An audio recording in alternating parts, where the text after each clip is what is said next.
はい、今回は BG パトムユナイテッドの野津田岳人選手に入っていただきました。よろしくお願いします。お願いします。今2シーズン目、はい、タイで、ということで、タイのサッカーのことも聞きたいんですが、今回は、野津田選手といったらサンフレッチェ広島エース、はい、同期にものすごいね、プロの今、そうですね、代表選手もたくさんいて、で南野選手、そうですね、組と、あと同じ広島で同期だと、浅野拓磨、浅野選手、はい、今回聞きたかったのが、野津田選手は実際にその、そのメンバーでいう多分エリートメンバーでプロに行ったようなこう、ね、イメージが湧くんですけど、実際にその中での序列というか、当時期待度とかも含めてどんな。僕たち17のワールドカップ出た時から一緒に同世代でやってたんですけど、やっぱり匠南野選手はちょっと抜けてるというか、自分たちの代でもちょっとトップみたいな感じはあって、あと中島翔也選手だったり、神戸の岩波選手だったり、鹿島の上田選手、マリノスの木田選手、結構プロで今でも活躍している選手が多かったので、自分たちの代は結構ライバルが本当にたくさんいたなっていう、でもライバルがいたからこそこう、モチベーションを含めて、目標が設定しやすかったっていう。そうですね、特にやっぱり広島で浅野選手と、同い年で切磋琢磨して、自分自身も成長させてもらったんで、本当に今でも、刺激をもらえる、最高の、同期というかライバルだなっていう。そのユースのことあんまり聞いたことないんですけど、交代連でいうと、僕ら世代だったりその前後でもやっぱもうすごいきつかったりみたいなイメージがあるんですけど、そのユースでやっぱもちろんサンフレッチェ広島エースやっぱ歴代この強い、年代がかなり多いと思うんですけど、実際にトレーニングだったりとかその思い出で残るところってどういうところなのかな。そうですね、僕たちはなんかあんまり走りがきつかったとかっていうイメージは、他の交代連とかの話を聞いてると、そこまでのことはなくて、ただ日々の練習で、障害に対してのこだわりっていうところを練習上から意識しながらやって、チームメイトに負けないっていう切磋琢磨しながら気づいたら、なんか強くなってるというか成長してるっていうイメージがあったんで、きついことっていうよりきついことは当たり前に、勝敗にこだわりながら負けないっていう気持ちを常に持ちながらやっていったって感じなんで、特にこれといってなんかきつかったエピソードっていうのはそんなないんですよね。でもやっぱトップチームがすぐ目の前でやってるから、そのプロっていう意味ではやっぱ意識しやすいというか。そうですね、特に、自分がユースの時はペトロビッチ監督が、いて、形というか完成されつつあるようなスタイルをユースの時から自分たちも体現しながら常に意識しながらできたっていうのはすごく大きかったですし、だからこそトップチームに上がって、すぐに順応しやすかったっていうのもあるんで、本当にすごいいい環境で育ててもらったなっていうところと、広島の練習場の吉田の三谷寮から坂を登って、すごく田舎なんですけど、そこだからこそ、気づけたものというか、育めたものがたくさんあるんで、本当にいい環境でできたなと思いますし、今でもどこの高校に行けるか選べるとしてもやっぱり吉田でやりたいなっていう、多分みんなそれはあると思うんですけど、広島ユース出た選手は、特別な場所だったなっていうのもあります。そこからプロに、サンフレッチェ広島にそのまま昇格するんですけど、実際にこのプロに入る経緯と、最初プロ経験しての印象というか、どういう印象があったんですか。そうですね、僕、高1の冬ぐらいから多分キャンプとかうちの練習に参加させてもらって、デビューしたのが高3になった時だったんで、プロになるっていうのは、割とその時に、なれるかなっていうことはあって、高3の時にそのままトップチームに上がるか、ユースでもう1年やるかっていう決断をする時があって、でその時に、今プロに上がるよりもう1年ユースで、この環境でやりたいっていう方を選んで、プロに上がったっていう感じでした。実際その、高校3年間、ユースでやってるでプロに昇格して、実際にじゃあプロ1年目野津田選手はどんな印象だったかっていう。1年目はチームが強かったんで、僕1年目優勝しした時だったんで、とにかく試合に出るっていうことに精一杯で、プロのレベルというより、普段のそのトップチームのレベルの高さをすごく感じてたんで、もう練習で必死っていう、そのイメージがいっぱいで、試合は逆に楽しかったですね。なんか周りがうまいうまかったし、チャンスもなんていうんですかね、普通に転がってくるような感じだったんで、すごく楽しくて、何より日々の練習がすごい、きつくて大変というか、レベルが高かったんで、ミスが許されないようなそういう雰囲気でした。っていうことは、ミシャから森保さんに買わせた小石さんが1年目の時に僕がちょうど高校卒業で1年目のシーズンだったので、特にそのやっぱチームメイトでこう印象に残った選手というか、そのサンフレッチェ広島、その当時の選手たちで刺激を受けた選手って誰だ？いやもう全員ですね、もうどのポジションの選手もみんな個性とクオリティがあって、もう選べないじゃないですけど、それぞれがすごすぎて、もう一人一人をめちゃくちゃ語れるぐらいの凄さがありましたけど、でも同じポジションでいうとやっぱり森崎浩二選手だったり、石原直樹選手だったり、高木陽次郎選手だったり、もう本当にすごい選手がたくさんいて、ストライカーは、もちろん下津さんだったんで、一緒にやるのが本当怖かったというか、みんなミスらないんで、試合に入ってちょっと一回ミスったらもうなんか浮いちゃうというか、はまっちゃう感覚がすごいあったんで、最初のプレーだけ集中してました。あとはもう練習でトップチームの紅白戦とかしたら、チームだけもワンタッチで、サブ組はもうフリータッチとかでやるんですけど、全然それでも負けちゃうみたいな、クオリティとやっぱ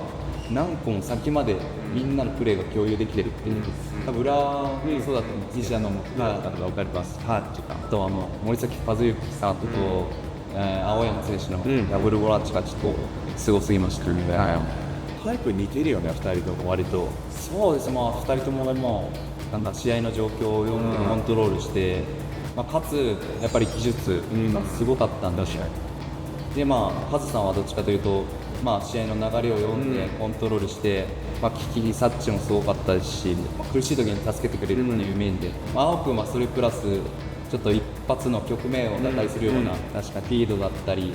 そういう展開力もあって完璧のチームだったなというふうに思い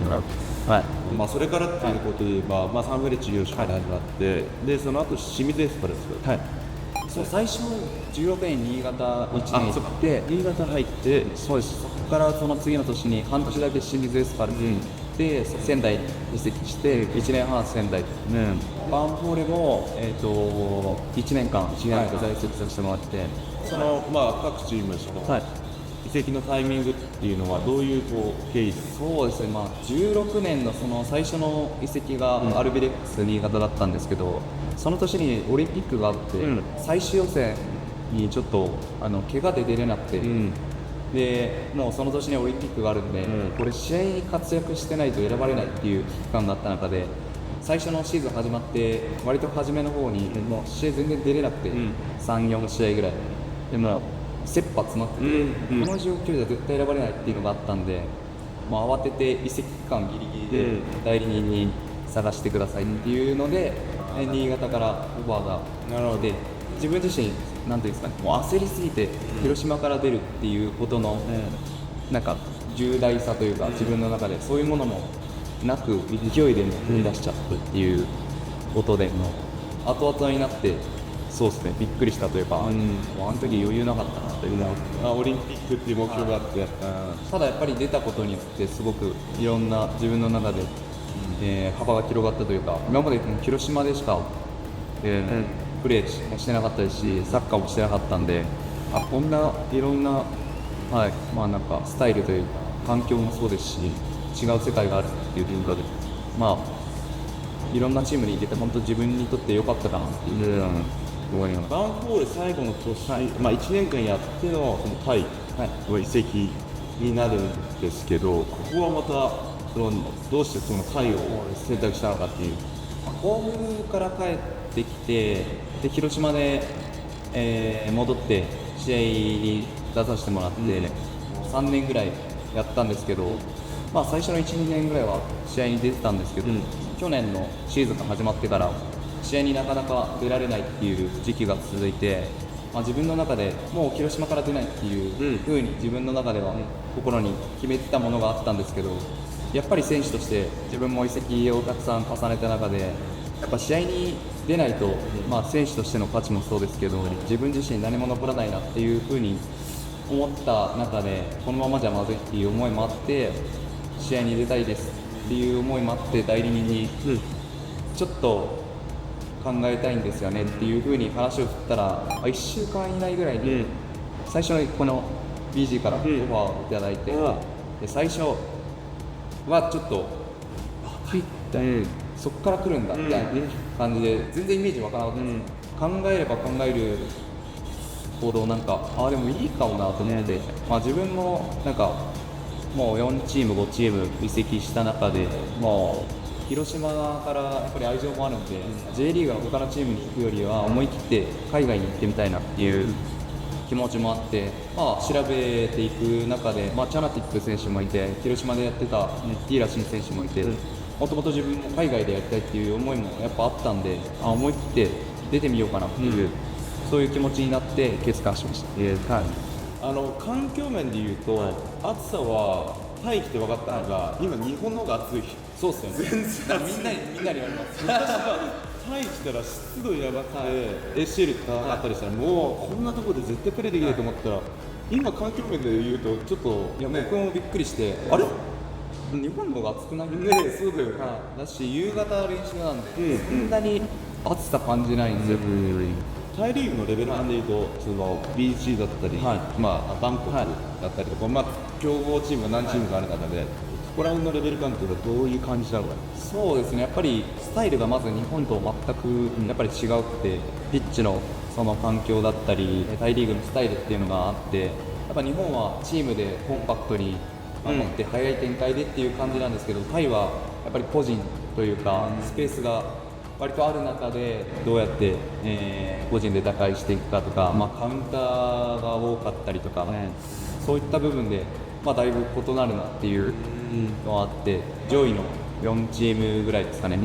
僕ら BGM 含めてブリーラムだったり、バンコクユナイテッドだったり、そういうチームはやっぱり、クオリティのある選手だったり、いい外国人だったりっていうのを抱えているので、上位のチームと下位のチームは同じレベルというよりはちょっと差はあるのかなっていう感覚はありますし、ただ自分もびっくりしたのは、BG は特にクオリティのある選手がたくさんいるなっていう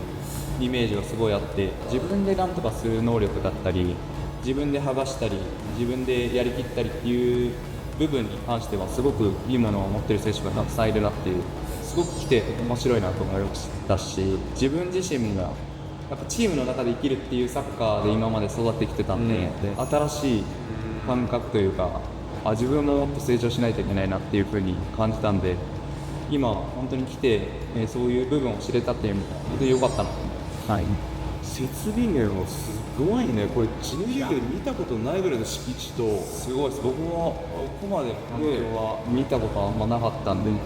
ちゃくちゃいい環境で、いました。会社の中に練習場とかスタジアムとか全部あるっていうのがあるかもしれないけど、こんだけの施設って、なかなかちょっと撮影できる範囲が限られたので、一部しかお見せできないんですけど、テーマパークみたいなぐらいのいやもう敷地がもうすごくて、まだ多分行ってない、行けてないけどたくさんあるぐらい広くて、サウナとかもありますし、この敷地に、だしグラウンドも何面もありますし、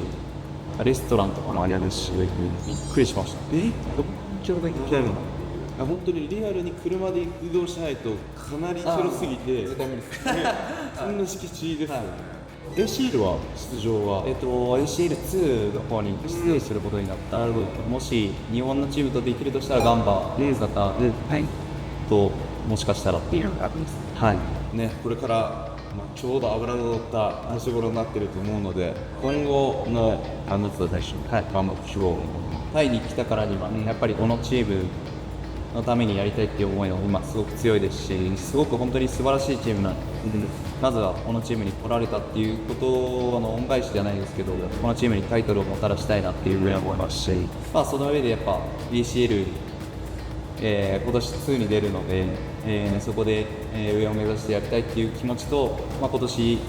たくさんタイトルを取って次は ACL エリートの方に出れるように頑張っていきたいなと思います。自分自身ももっともっとレベルアップしてこのタイのサッカー界と、日本のサッカーを、自分がつなげられるようなそういった、活躍をしていけたらいいかなと思いますし、そのために来た部分もあるんで、活躍して日本に少しでも自分の名前が、轟くように頑張りたいと思います。ありがとうございます。野津田選手の SNS 情報を概要欄に載せておきます。で、DG バトゥームユナイテッドのリンクも載せさせていただきますので、皆さんスタジアムに来て、タイに来た際には観光とサッカーと、皆さんねぜひ楽しんでいただければと思います。サッカーだけじゃなく、国としてもすごい楽しい国なので、ぜひ旅行も来てほしいし、スタジアム本当にここ素晴らしいんで、ぜひ応援に来てほしいなと思います。待ってます。ということで野津田岳人選手でした。ありがとうございました。ありがとうございます。